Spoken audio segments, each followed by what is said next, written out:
Las ruinas de la hacienda. Las almas perdidas eran un esqueleto de piedra en las afueras de Cartagena, un lugar que hasta los buitres parecían evitar. El tiempo y la selva habían reclamado casi todo, pero las leyendas persistían. No leyendas de fantasmas, sino de oro. Hablaban de un comerciante español que, en su locura, había escondido su fortuna en un pozo antes de desaparecer. Fue esa historia la que atrajo a un solitario cazador de tesoros a aquella propiedad maldita en una noche sin luna. Su codicia, una llama solitaria en la oscuridad opresiva. Ignoró el aire frío y anormal del lugar, el silencio que parecía un grito contenido, enfocándose solo en el premio que creía a su alcance. En el centro del patio cubierto de vegetación estaba su objetivo, un pozo antiguo, cuya boca estaba sellada por una lápida circular de piedra maciza, cubierta de musgo y grabada con símbolos que el tiempo había vuelto ilegibles. Parecía menos una fuente de agua y más la entrada de una tumba. Cualquier hombre sensato habría visto aquello como una advertencia, un sello para mantener algo atrapado, no para proteger un tesoro. Pero la codicia del cazador era más fuerte que su instinto. Con una palanca en mano, se acercó, el sonido de sus pasos ahogado por la vegetación, su corazón latiendo con la anticipación de una riqueza que le haría olvidar el miedo que rozaba su espina dorsal. El trabajo de mover la piedra fue brutal. El metal de la palanca rechinaba contra la piedra antigua, un sonido profano que rompía el silencio de siglos. Con un esfuerzo que hizo que los músculos de su espalda gritaran, consiguió mover la pesada tapa unos centímetros, abriendo una rendija oscura. Un soplo de aire helado y fétido, con olor a tierra mojada y decadencia, subió del agujero, haciéndolo retroceder por un instante. Se inclinó, esperando oír el suave sonido del agua o ver el brillo de monedas. Pero la oscuridad de abajo era absoluta y silenciosa. Metió la palanca más a fondo, intentando ensanchar la abertura. Fue entonces cuando el sonido comenzó. No era el eco de una piedra cayendo en el agua. Era un gemido bajo y gutural, que parecía vibrar desde el fondo de la propia tierra. El gemido se multiplicó, creciendo en volumen e intensidad hasta convertirse en un coro espeluznante de gritos superpuestos. Eran voces de hombres, mujeres y niños, todas unidas en una sinfonía de agonía, odio y desesperación sin fin. El sonido no venía solo del pozo, parecía emanar de todas partes, envolviendo al cazador de tesoros, perforando sus oídos y helando su sangre. Cayó hacia atrás, soltando la herramienta de metal, el terror paralizando sus miembros.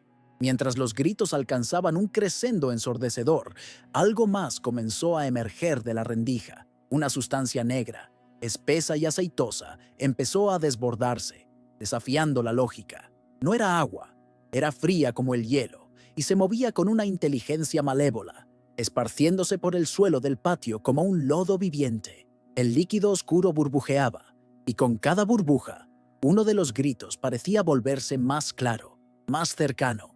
El cazador de tesoros, ahora arrastrándose hacia atrás en puro pánico, observó horrorizado mientras el pozo vomitaba su corrupción líquida, una marea de sufrimiento que amenazaba con engullirlo. Entonces las vio.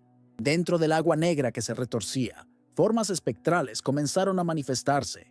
Manos pálidas y esqueléticas subieron a la superficie, los dedos aferrándose desesperadamente al borde de piedra del pozo, como si intentaran salir de su prisión acuática. Arañaban la piedra, dejando marcas visibles, y se extendían en su dirección, los dedos abriéndose y cerrándose en un gesto de súplica y amenaza. Finalmente lo entendió. El pozo no guardaba oro, guardaba una masacre. Era una fosa común, una prisión para 15 almas torturadas que no buscaban descanso, sino venganza. Este pozo no guarda agua, guarda una masacre. Suscríbete para descubrir el terrible crimen que dio origen a la leyenda del pozo maldito. Para entender la maldición que nació en aquel pozo, debemos retroceder a 1644. Cartagena de Indias no era solo una ciudad, era la joya más codiciada y cruel de la corona española en el Caribe. Sus imponentes murallas, construidas con el sudor y la sangre de miles de esclavos, protegían una riqueza fabulosa. El puerto hervía con la actividad de uno de los mayores mercados de esclavos del mundo.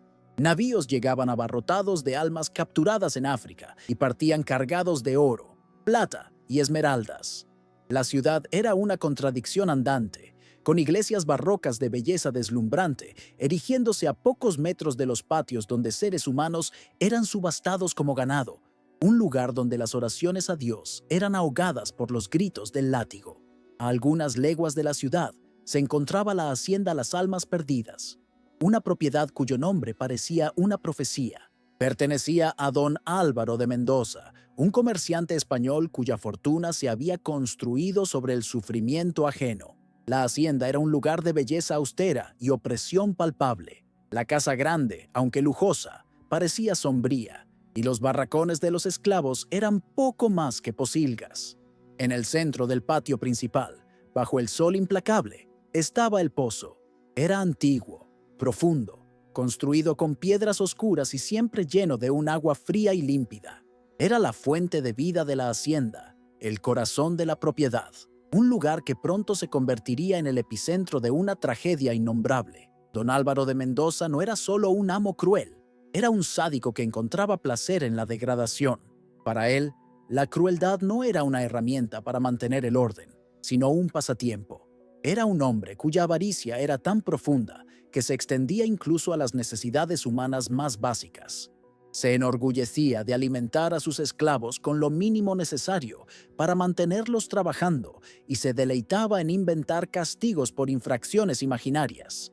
A sus ojos, los hombres y mujeres que trabajaban en sus campos no eran humanos, sino un tipo inferior de animal de carga, herramientas que podían ser usadas, abusadas y descartadas según su capricho. Su alma era tan seca y estéril como la tierra que explotaba. Su inhumanidad era legendaria. Se contaba que una vez obligó a un esclavo a azotar a su propio hermano hasta la muerte por haber dejado caer un racimo de plátanos. Prohibía a sus esclavos cantar las canciones de su tierra natal, afirmando que el sonido lo ofendía, y castigaba a cualquiera que fuera sorprendido tarareando con Díaz en la caja de castigo, una pequeña celda de madera donde un hombre no podía ni sentarse ni estar completamente de pie. No veía valor en sus vidas, solo en su trabajo. La muerte de un esclavo era, para él, un mero inconveniente financiero, el costo de reemplazar una herramienta rota, y nada más. Este era el monstruo que ostentaba el poder de vida y muerte sobre 15 almas. Esas 15 almas no eran un grupo anónimo de trabajadores, eran una comunidad, una familia improvisada forjada en el sufrimiento compartido. Venían de diferentes tribus, hablaban diferentes dialectos, pero en Cartagena eran solo negros. Había hombres fuertes, mujeres resilientes y lo más trágico de todo, 4 niños pequeños, nacidos en la propia hacienda, que nunca conocieron nada más que la esclavitud. Compartían sus raciones, cuidaban de los hijos de los otros y encontraban consuelo en la compañía mutua. Eran una pequeña nación de exiliados, luchando por mantener un vestigio de su humanidad en un mundo determinado a arrancársela. El líder no oficial de esta pequeña comunidad era un hombre llamado Kofi. A sus 35 años, poseía una fuerza de espíritu que ni siquiera don Álvaro había logrado quebrar. En su tierra natal, había sido un contador de historias, un guardián de la memoria de su pueblo. En la hacienda, continuaba ese rol en secreto. Por la noche, en los barracones superpoblados, su voz baja y resonante contaba cuentos antiguos de reyes y espíritus del bosque, de una época en que eran libres. Sus historias eran un acto de resistencia, un recordatorio de que eran más que esclavos. Eran los hijos e hijas de una cultura rica y antigua. Kofi era la espina dorsal de ellos. Separaba las peleas que nacían de la desesperación, organizaba el reparto de los escasos alimentos y, sobre todo, mantenía viva la esperanza. Enseñaba a los niños las canciones de sus ancestros en susurros para que la lengua de su pueblo no muriera con ellos. No era un líder de rebelión armada. Sabía que la violencia sería un suicidio masivo. Su liderazgo era más sutil, enfocado en la supervivencia no solo del cuerpo, sino del alma. Era un protector, un guardián, y era a él a quien todos recurrían cuando la desesperación se volvía insoportable. La vida en la hacienda era un ciclo de trabajo brutal y privación. Sin embargo, incluso en ese infierno, encontraban pequeñas formas de afirmar su existencia. Una madre trenzando el cabello de su hija en un patrón tradicional de su tribu. un hombre tallando una pequeña figura de madera que recordaba a un dios de su tierra natal, el compartir un trozo de fruta robado del huerto del amo. Eran actos minúsculos de desafío, pequeños jardines de humanidad cultivados en el suelo más estéril. Eran esos pequeños momentos los que los mantenían cuerdos, los que les recordaban que, a pesar de las cadenas y el látigo, seguían siendo personas. Entonces, la sequía llegó. En el verano de 1644, el cielo se cerró. Las lluvias simplemente cesaron. El sol, antes una presencia constante, se convirtió en un enemigo, un ojo de fuego que cocía la tierra hasta que se agrietaba. Los ríos se secaron, las plantaciones murieron y la sed se convirtió en una tortura universal. Para la ciudad de Cartagena era una crisis. Para los esclavos de la hacienda Las Almas Perdidas, era un presagio del apocalipsis. Su única fuente de agua, un pequeño arroyo que atravesaba la propiedad, se secó, convirtiéndose en un lecho de piedras y polvo. La única agua que quedaba estaba en el fondo del pozo de Don Álvaro. El pozo, profundo y alimentado por una veta subterránea, parecía inmune a la sequía. Continuaba proporcionando agua fría y abundante para Don Álvaro, su familia y sus animales de compañía. Mientras ellos se bañaban y bebían a voluntad, los 15 esclavos comenzaron a sufrir los efectos de la deshidratación severa. Sus labios se agrietaron, sus pieles se resecaron y el mareo se volvió constante. Don Álvaro, en un acto de crueldad suprema, les prohibió estrictamente acercarse al pozo. Puso a 2 de sus capataces más brutales a vigilarlo día y noche, con órdenes de azotar a cualquiera que intentara tomar una sola gota.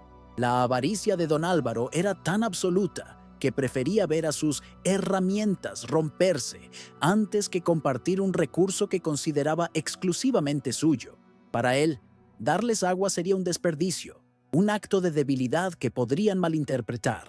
Observaba desde su balcón, con una fría satisfacción, mientras sus esclavos se debilitaban día a día. La sed se convirtió en su nueva forma de tortura, su nuevo instrumento de control. Se estaba demostrando a sí mismo, una vez más, que tenía poder absoluto sobre la vida y la muerte de ellos.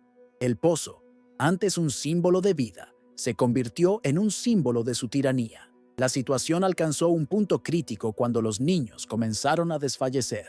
Sus llantos débiles pidiendo agua eran un cuchillo en el corazón de sus padres. Una de las niñas, de 5 años, se desmayó por deshidratación mientras intentaba trabajar junto a su madre. El pánico y la desesperación se apoderaron del pequeño grupo. Miraban a Kofi, sus ojos implorando una solución, un milagro. Estaban atrapados entre una muerte lenta y segura por la sed y una muerte rápida y violenta si desafiaban las órdenes de su amo. La elección era entre 2 infiernos diferentes. Kofi miró los rostros de su gente, a las madres sosteniendo a sus hijos febriles, a los hombres fuertes que ahora se tambaleaban por la debilidad. Sabía que algo debía hacerse. Una revuelta violenta era imposible, serían masacrados. Robar agua por la noche era demasiado arriesgado, con los guardias siempre vigilantes. Solo quedaba una opción, la más desesperada de todas. Una apelación directa a la humanidad de su amo, una apuesta a la existencia de una chispa de misericordia en el corazón de un monstruo. Decidió que no lucharían ni robarían, iban a suplicar. Reunió a los otros 14, explicó su plan, su voz baja y firme, cortando su desesperación. No habría gritos, ni amenazas, ni violencia. Sería una protesta de silencio y sumisión. Cada uno tomaría su taza de barro vacía, el símbolo de su sed y su necesidad. Marcharían juntos hasta el pozo y se arrodillarían. No dirían una palabra, solo extenderían sus tazas vacías en dirección a la casa grande, una súplica muda, una oración desesperada por compasión. Era una táctica peligrosa, cuya interpretación quedaría enteramente a cargo de un hombre que nunca había mostrado piedad. Y así lo hicieron, liderados por Kofi, los 15, incluyendo a las madres con sus hijos en brazos, caminaron lentamente por el patio polvoriento. El sol del mediodía los castigaba. Los 2 capataces que vigilaban el pozo los observaron acercarse, las manos en las empuñaduras de los látigos, esperando un ataque, pero no hubo ataque. En cambio, el pequeño grupo formó un círculo alrededor del pozo y al unísono se arrodilló en la tierra caliente. alzaron sus tazas vacías. Su silencio era más profundo y más pesado que cualquier grito. Era la escena final de su vida. El último acto de un drama cuyo clímax sería más terrible de lo que cualquiera de ellos podría haber imaginado. El plan estaba trazado, pero el peligro era inmenso. ¿Crees que el amo tendrá una pizca de misericordia? Comenta tu predicción. Deja un like si estás de su lado y sigue viendo para presenciar el clímax de esta historia. Don Álvaro de Mendoza observó la protesta silenciosa desde su balcón, y en su corazón no había ni una pizca de compasión, solo una furia creciente. No veía a 15 almas desesperadas suplicando por sus vidas. Veía un motín, la unidad de ellos, su disciplina silenciosa, el hecho de que se hubieran organizado para desafiarlo, aunque fuera pacíficamente, era, para él, el más insolente de los actos de rebelión. Era una afrenta directa a su autoridad absoluta. En su mente paranoica, la súplica de ellos era una amenaza velada, el primer paso hacia una revuelta mayor, y la única manera de lidiar con una rebelión era aplastarla con una crueldad tan espectacular que nadie jamás se atrevería a soñar con desafiarlo de nuevo. Bajó las escaleras de la casa grande, el látigo en su mano restallando contra su bota de cuero a cada paso. El sonido era el único ruido en el patio, además del zumbido de las moscas. Se detuvo ante el círculo de esclavos arrodillados, que mantenían la cabeza baja, las tazas vacías aún extendidas. Así que siseó, su voz baja y llena de veneno. Los animales ahora creen que pueden hacer exigencias. ¿Quieren agua? Soltó una risa corta y sin alegría. Pues bien, tendrán toda el agua que sus pulmones puedan soportar. Se giró hacia sus dos capataces, cuyos rostros estaban tensos. Arrojen a todos al pozo. La orden era tan monstruosa, tan más allá de los límites de la crueldad normal, que por un instante, incluso los endurecidos capataces vacilaron. Uno de ellos abrió la boca, tal vez para cuestionar, tal vez para confirmar el increíble mandato, pero la mirada que don Álvaro le lanzó fue suficiente para congelar la palabra en su garganta. Era una mirada que no prometía solo un castigo, sino la aniquilación. Comprendieron que, en ese momento, la elección era entre convertirse en verdugo o en víctima. El miedo que sentían de su amo superó el horror del acto que se les ordenaba. Con los rostros pálidos y los corazones martilleando, se dispusieron a obedecer. El infierno se desató en el patio. Los capataces, ahora ayudados por otros guardias, se lanzaron sobre el grupo. Los esclavos, al darse cuenta de que su súplica pacífica había fracasado de la manera más terrible, entraron en pánico. El primero en ser agarrado fue un hombre fuerte que intentó luchar, pero fue sometido por 4 guardias. Fue arrastrado a gritos y patadas hasta el borde del pozo. Sin un momento de vacilación, lo alzaron y lo arrojaron a la oscuridad. Hubo un largo segundo de silencio, seguido por el sonido enfermizo de su cuerpo al golpear el agua. Muchos metros más abajo, sus gritos de terror, ahora distorsionados por el eco, subieron desde el pozo como la primera voz de un coro maldito. La escena se transformó en una cacería humana. Los esclavos corrían en todas direcciones, pero no había a dónde huir en el patio amurallado. Una por una, las víctimas eran capturadas. Una mujer fue la segunda, su agudo grito cortando el aire mientras era arrojada a la muerte. Luego otra, y otra más. Los guardias trabajaban con una eficiencia brutal, el miedo a su amo impulsándolos. Con cada cuerpo que caía, un nuevo grito de pánico se unía a los que ya resonaban desde el fondo del pozo, creando una sinfonía de terror que parecía hacer vibrar el propio suelo. Don Álvaro observaba todo, su rostro impasible, como un artista apreciando su macabra obra maestra. La atrocidad alcanzó su clímax cuando los guardias se volvieron hacia los niños. Las madres, algunas ya luchando por su vida en el agua oscura de abajo, otras esperando su turno en el borde, observaron impotentes. Los pequeños cuerpos fueron arrancados de sus brazos o capturados mientras corrían. Sus agudos gritos de miedo y confusión eran una tortura auditiva, una capa de horror tan pura que hizo que incluso uno de los guardias desviara la mirada. Pero la orden era absoluta. Los niños fueron arrojados al pozo como si fueran muñecos de trapo, sus gritos mezclándose con los de sus padres en una cacofonía de dolor familiar que ascendía desde las profundidades. Coffee fue uno de los últimos. No corrió, se quedó quieto, observando la masacre de su gente, sus ojos fijos en don Álvaro. Cuando los guardias lo agarraron, no se resistió físicamente. Toda su fuerza se concentraba en su mirada, una mirada de odio tan intensa que parecía tener peso físico. En el borde del pozo, antes de que pudieran arrojarlo, usó su último aliento para proferir su profecía. ¡Monstruo!, gritó, su voz resonando con una autoridad sobrenatural. Puedes ahogar nuestros cuerpos, pero nuestras almas se aferrarán a esta agua. Nuestros gritos te atormentarán en tus sueños, y nuestra sed de venganza te seguirá hasta la tumba. Y entonces fue lanzado a la oscuridad para unirse a los demás. Allá abajo, en el agua helada y oscura, la agonía fue breve y terrible. En la oscuridad total, el pánico reinó. Las manos se aferraban a los cuerpos, intentando encontrar algo a lo que asirse, solo para hundirse unos a otros. Los gritos de terror se convirtieron lentamente en sonidos de ahogamiento, en maldiciones gorgoteantes contra el hombre que los observaba desde arriba. El agua, antes una fuente de vida, se convirtió en un agente de muerte, llenando pulmones, silenciando voces. Lentamente, el sonido de la vida que luchaba fue reemplazado por algo más, el eco fantasmal de su sufrimiento colectivo. Don Álvaro esperó hasta que los sonidos de lucha y ahogamiento disminuyeron, hasta que solo gemidos y ecos extraños subieron del pozo. Con una calma aterradora, dio su orden final: séllenlo.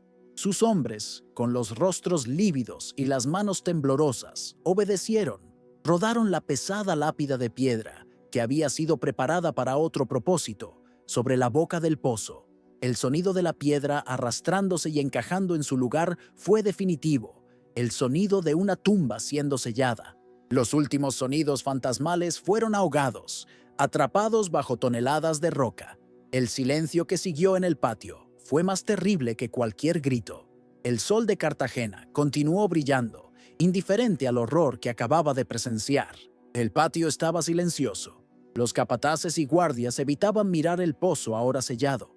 15 almas habían sido borradas de la faz de la tierra, su masacre escondida bajo una losa de piedra, pero no se habían ido. Sus cuerpos estaban atrapados en la oscuridad acuática, y sus espíritus, forjados juntos en el momento de su muerte por un odio y un deseo de venganza unificados, permanecían allí, atrapados, pero esperando. La maldición del pozo maldito acababa de nacer, y su sed de justicia era eterna. Al día siguiente de la masacre, un silencio antinatural y pesado se cernía sobre la hacienda Las Almas Perdidas. Don Álvaro de Mendoza caminó por su patio, ahora extrañamente vacío. Miró la lápida de piedra que sellaba el pozo, no con una pizca de remordimiento, sino con la sombría satisfacción de un problema resuelto. En su mente, no había cometido un asesinato en masa, había realizado una cirugía necesaria, cortando un miembro gangrenado para salvar el cuerpo de su autoridad. Creía que el silencio era la prueba de su victoria, el sonido del orden perfectamente restaurado. Estaba equivocado. El silencio era solo las almas en el pozo tomando aliento antes de empezar a gritar. La venganza no esperó.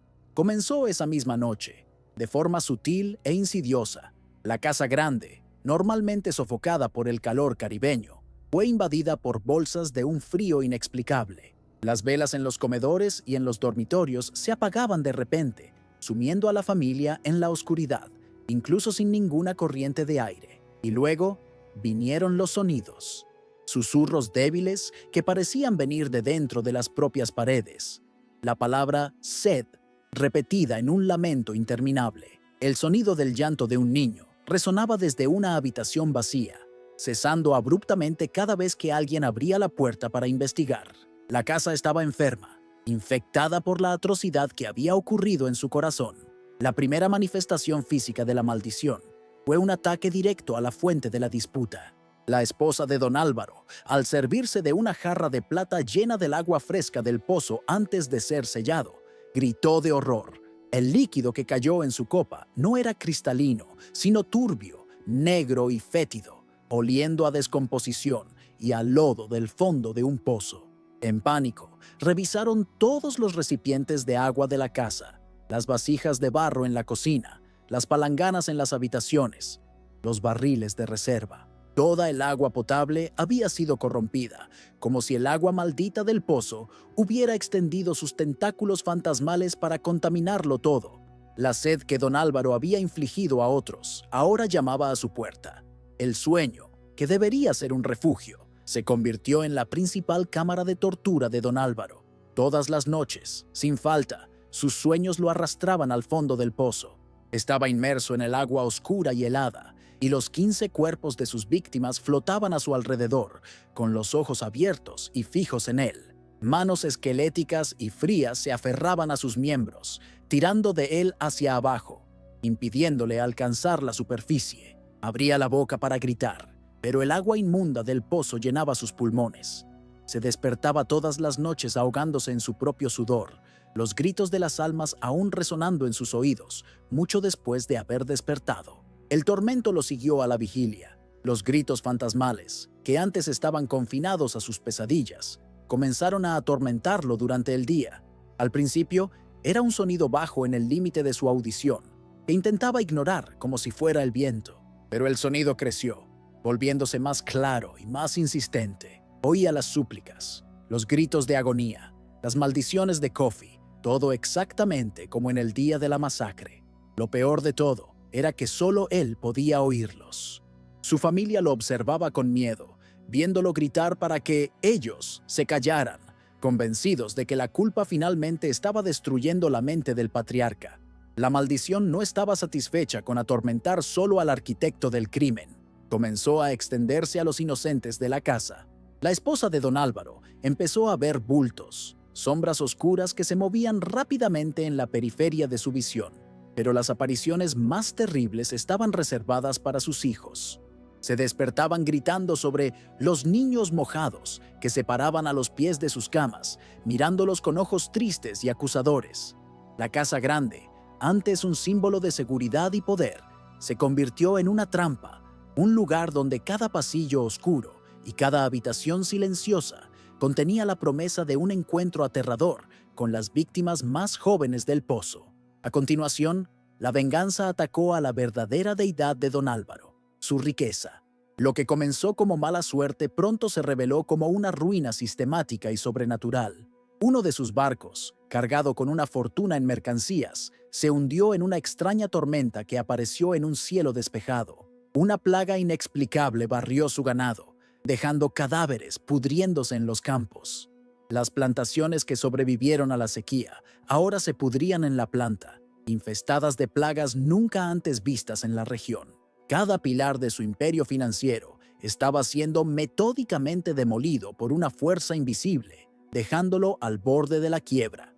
La vida en la hacienda Las Almas Perdidas se convirtió en un infierno diario. Los esclavos restantes, aterrorizados por los sonidos, las apariciones y el aura de muerte que impregnaba el lugar, hicieron lo impensable. Organizaron una fuga masiva, desapareciendo en la oscuridad de la noche, prefiriendo la muerte segura en la selva al terror sobrenatural de la hacienda. Finalmente, la propia esposa de don Álvaro, incapaz de soportar un día más en la casa embrujada, tomó a sus hijos y huyó a la seguridad de unos parientes en Cartagena, abandonando a su marido a su locura y a sus fantasmas. La gran propiedad estaba ahora vacía, entregada a sus habitantes eternos y vengativos. Don Álvaro de Mendoza fue dejado para pudrirse en su mansión embrujada, el único habitante vivo en un reino de fantasmas.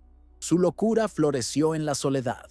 Vagaba por los pasillos polvorientos, hablando con las sombras, discutiendo con las voces en su cabeza. Frecuentemente se le encontraba gritando obscenidades al pozo sellado en el patio, desafiando a los espíritus a mostrarse, solo para retroceder aterrorizado cuando los susurros respondían desde dentro de su propia mente. Él, que había sido un amo de hombres, se convirtió en el esclavo de sus propias víctimas, encadenado a ellas por una eternidad de tormento psicológico. Su imperio se había reducido a las ruinas de su propia cordura. Su muerte fue tan miserable como cruel se había vuelto su vida. No fue asesinado por una aparición violenta, sino por la propia maldición que lo consumía por dentro. Murió de hambre y de sed, en su propia cama lujosa, con miedo de comer la comida que creía envenenada por los espíritus y de beber el agua que, en su mente, siempre estaba turbia y sucia.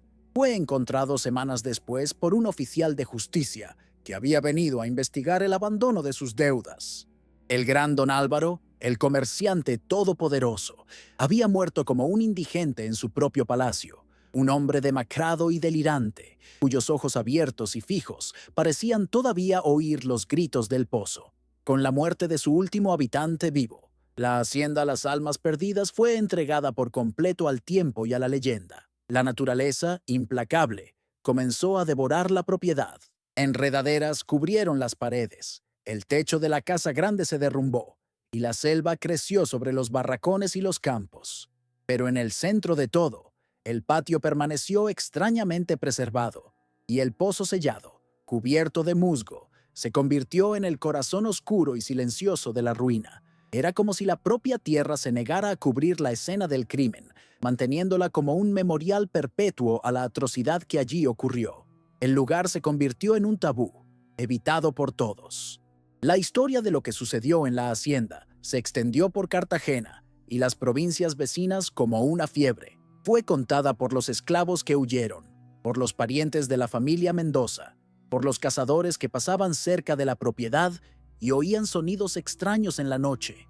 Cada narración añadía un nuevo detalle, un nuevo horror, transformando un evento histórico en un cuento folclórico. La hacienda abandonada pronto ganó su nombre popular, un nombre que capturaba perfectamente la esencia de su nueva identidad, el Pozo Maldito. Y con el nombre, la leyenda tomó su forma final y aterradora. La leyenda decía que las 15 almas nunca habían abandonado el pozo. Estaban atrapadas allí, en un estado eterno entre la vida y la muerte, reviviendo su ahogamiento todos los días al atardecer. Se decía que en noches de sequía o de tormenta, los gritos se podían oír claramente a kilómetros de distancia, un coro de agonía que helaba la sangre de los más valientes.